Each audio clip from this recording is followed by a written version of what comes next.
14 points of Jinnah. Any future constitution should be federal with power resting with the provinces. All provinces should have the same amount of autonomy. Autonomy कहते हैं खुद मुख्तारी को, यानी अपने फैसले करने में खुद मुख्तार हो.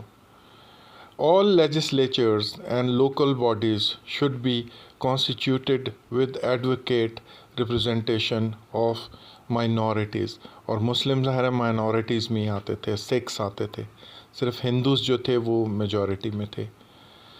तो एडवोकेट का मतलब होता है मुनासिब मुतनासिब रिप्रेजेंटेशन हो उनकी.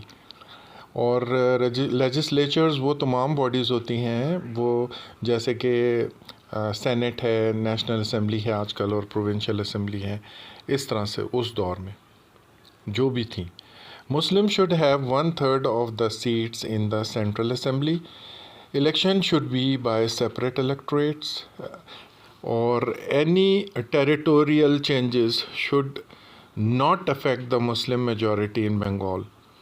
बंगाल का सूबा जो है ना, उसमें याद रखें कि उसको 1905 में डिवाइड कर दिया गया था और 1911 में दोबारा से कैंसिल कर दिया गया था.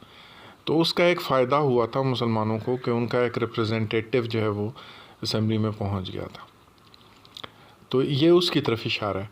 The Punjab and the NWFP जो अब खैबर पख्तूनख्वा है वो भी शामिल था. ये सब मुस्लिम मेजॉरिटी के एरियाज़ थे.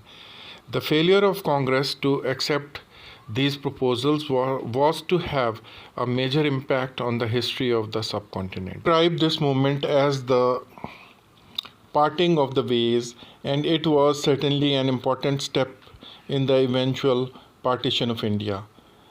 Jinnah would not try to reconcile Congress with the Muslim League again.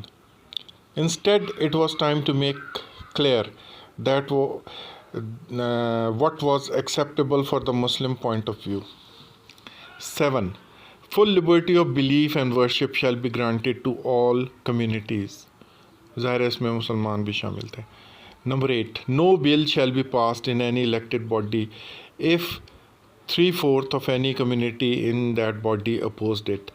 यानी अगर 75% मुखालफत करें तो ऐसा कोई बिल जो है वो पास नहीं किया जाएगा. Sindh shall be separated from Bombay. Number 10.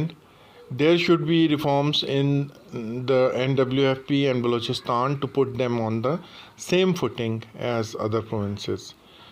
Number 11. Muslims should have an advocate here in the services of the state. यानी जो कोटा होता है नौकरियों का, उसमें उनको मुतनासिब शेयर दिया जाएगा, एडिक्वेट.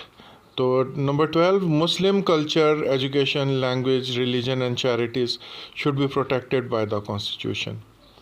तो मुसलमानों का जो कल्चर है, उनकी जो तालीम है, ज़ुबान है, उनका जो मज़हब है, उनकी जो चैरिटीज़ हैं, क्योंकि चैरिटीज़ का बहुत अहम रोल होता है मुसलमानों में.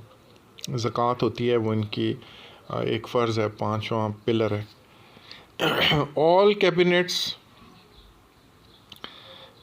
All cabinets at central or local level should have at least 1/3 Muslim representation. तो काबीना में चाहे वो सेंट्रल हो या लोकल लेवल पे हो, उसमें 1/3 जो रिप्रेजेंटेशन है वो मुसलमानों की होगी, यानी 1/3. हर 3 में से एक जो है वो मुसलमानों का होगा, मुसलमान हो गया. यानी last point 14. The federation of India must not change laws without the consent of the provinces.